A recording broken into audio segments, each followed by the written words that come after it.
Le médecin congolais Denis Mukwege, co-lauréat du prix Nobel de la paix 2018, a demandé entre autres la démission du président Joseph Kabila, ce au lendemain d'un nouveau report des élections en RD Congo.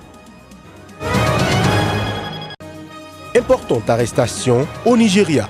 La police a annoncé ce vendredi la prise d'un des membres influents du groupe djihadiste Boko Haram, accusé d'avoir organisé les attentats meurtriers d'Abuja en 2015. Enfin, les Gilets jaunes inspirent d'autres mouvements ailleurs qu'en France. Au Portugal, une centaine de personnes se sont réunies vendredi sur la place du Marquis de Pombal.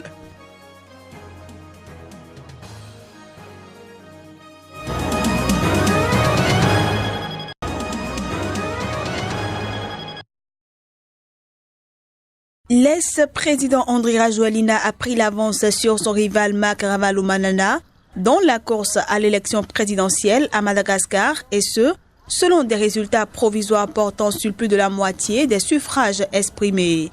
Après dépouillement de plus de 3 millions de bulletins pour un taux de participation estimé à la moitié des 10 millions d'inscrits, le candidat Andry Rajoelina recueillait 55,1% des voix, contre 44,8% à son rival, selon les chiffres publiés par la Commission électorale nationale indépendante. Les résultats provisoires complets, avant d'éventuels recours devant la Haute Cour constitutionnelle, devraient être rendus publics par la CENI autour de Noël. Au soir du second tour mercredi dernier, les deux candidats avaient proclamé leur victoire en s'accusant mutuellement d'irrégularités. Le chef de la mission des observateurs de l'Union africaine a battu froid leurs affirmations en assurant ce vendredi n'avoir pas constaté d'irrégularités significatives. En ce qui la concerne, l'Union africaine a félicité les deux candidats, toute la classe politique et le peuple malgache qui, malgré les divergences, ont su faire preuve de retenue.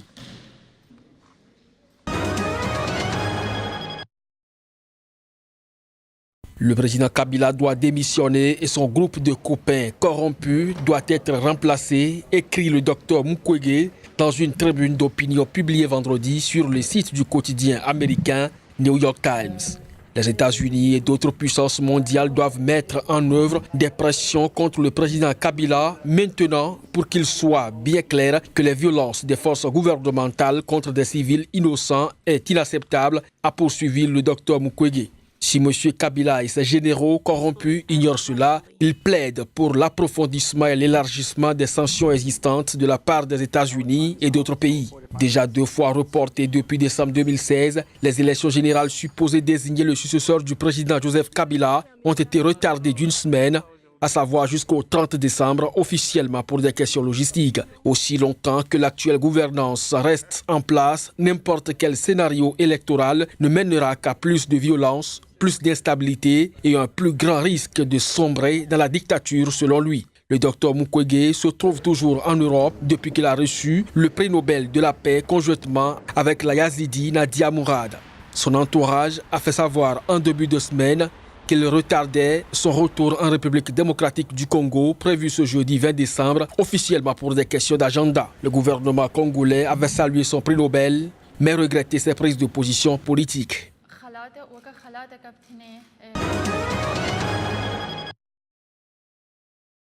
Nous avons confirmé la mort de 7 personnes dans les 2 explosions et au moins 10 autres personnes ont été blessées, a déclaré à l'AFP Ibrahim Mohamed, un responsable de la police locale. Les forces de sécurité ont bouclé la zone et une enquête est en cours. La télévision somalienne Universal TV, basée à Londres, a indiqué que 3 de ses collaborateurs sont morts dans le double attentat, dont un journaliste possédant les nationalités somaliennes et britanniques. La première explosion a eu lieu à un point de contrôle à côté du Théâtre national, lui-même situé à quelques 500 mètres du palais présidentiel. La deuxième explosion, plus puissante selon des témoins, a frappé un carrefour situé à proximité quelques minutes plus tard. La deuxième explosion était très forte, a déclaré un témoin. J'ai vu plusieurs cadavres, dont des membres des forces de sécurité.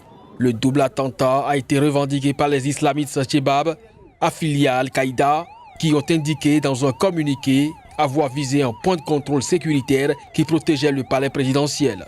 Chassés de Mogadiscio en 2011, les Shebab ont ensuite perdu l'essentiel de leur bastion, mais ils contrôlent toujours de vastes zones rurales d'où ils mènent des opérations de guérilla et des attentats suicides, y compris dans la capitale, contre des objectifs gouvernementaux, sécuritaires ou civils. Ils ont juré la perte du gouvernement somalien soutenu par la communauté internationale et par les 20 000 hommes de l'AMISOM.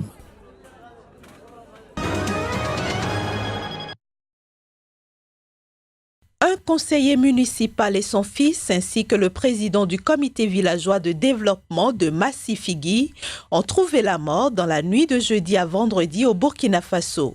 Selon une autorité locale qui a témoigné sous le couvert de l'anonymat, les victimes avaient été enlevées puis exécutées par des individus armés.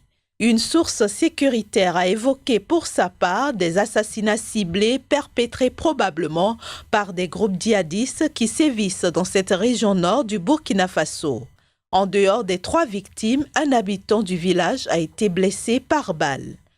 Frontalier du Mali et du Niger, le nord du Burkina est le théâtre d'attaques djihadistes régulières depuis le premier trimestre 2015, notamment dans le nord et l'est du pays. Au total, 255 personnes au moins ont été tuées depuis 2015 dans ces attaques attribuées à des groupes djihadistes. Avec un bilan total de près de 60 morts, la capitale Ouagadougou a aussi été frappée à 3 reprises.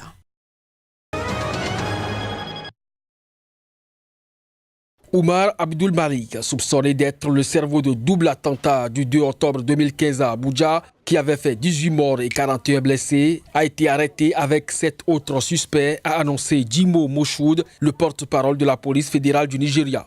Ces attentats perpétrés par 2 kamikazes le 2 octobre 2015 près d'un commissariat de police à Kuje et à un arrêt de bus à Niania, dans la banlieue de la capitale, avaient été revendiqués par le groupe djihadiste Boko Haram. La prison de Kuje, près de l'aéroport d'Abuja, à une quarantaine de kilomètres du centre-ville, est connue pour détenir des dizaines de prisonniers de Boko Haram. Le groupe, interpellé par la police nigériane, est également soupçonné d'avoir organisé l'évasion de 219 prisonniers à Mina, dans l'état du Niger, au cours de l'attaque d'une prison le 3 juin dernier, ainsi que d'avoir perpétré de nombreux braquages de banques dans le sud. Le président nigérian Muhammadu Buhari, en campagne pour sa propre succession, avait annoncé à son arrivée au pouvoir en 2015 qu'il mettrait fin à l'insurrection djihadiste qui a fait 27 000 morts depuis 2009. Si le groupe n'a plus commis d'attentats de grande envergure en dehors de son bastion du nord-est, le conflit fait toujours rage. 2 soldats ont été tués dans l'attaque de leur convoi militaire jeudi dans le district de Damboa, dans l'état de Borno, a révélé des sources sécuritaires. 3 autres soldats ont été grièvement blessés.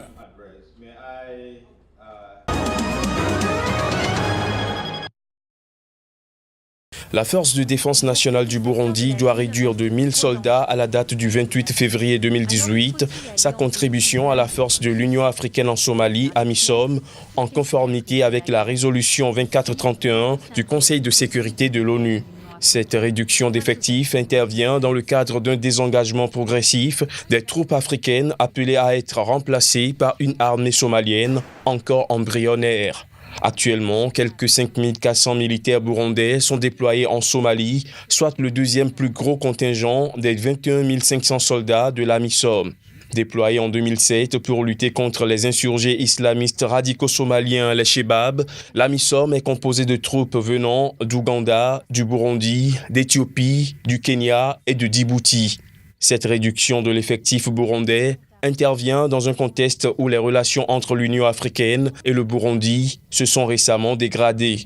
La diminution du contingent burundais devrait entraîner un manque à gagner pour les finances publiques burundaises, car l'Union africaine envoie tous les 3 mois environ 18 millions de dollars à la Banque centrale du Burundi pour payer les soldes et la location du matériel militaire burundais. Une somme qui est devenue l'une des principales sources de devises du pays, sous sanction de l'Union européenne et de ses pays membres depuis 2016.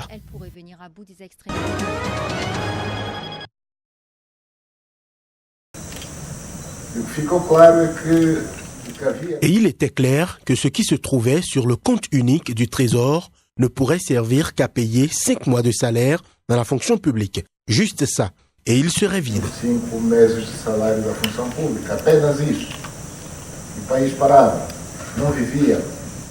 Le pays s'arrêterait. rien ne serait fait juste pour payer 5 mois de salaire de fonctionnaires. Função pública durante 5 meses, exatos 5 meses.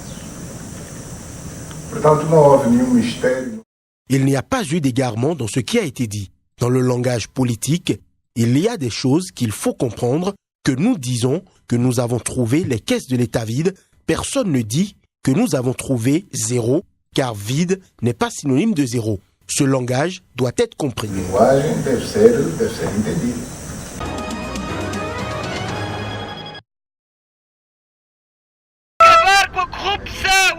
Les réclamations des manifestants de Lisbonne vont des baisses d'impôts à la hausse des retraites les plus basses, en passant par les réformes du système électoral et du service public de santé ou encore pour alerter sur la crise du logement dans les grandes villes.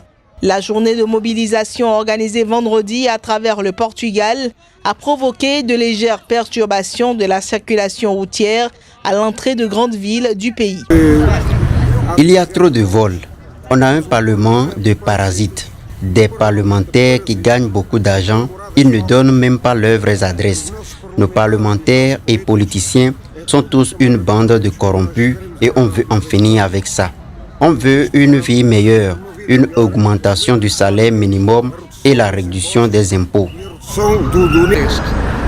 Nous sommes un mouvement apolitique et on est contre le système. Le peuple paye, donc a le droit de décider. C'est inadmissible d'avoir des personnes retraitées qui ont travaillé une vie entière pour avoir une retraite de 176 €. Personne ne survit avec une retraite de 176 €.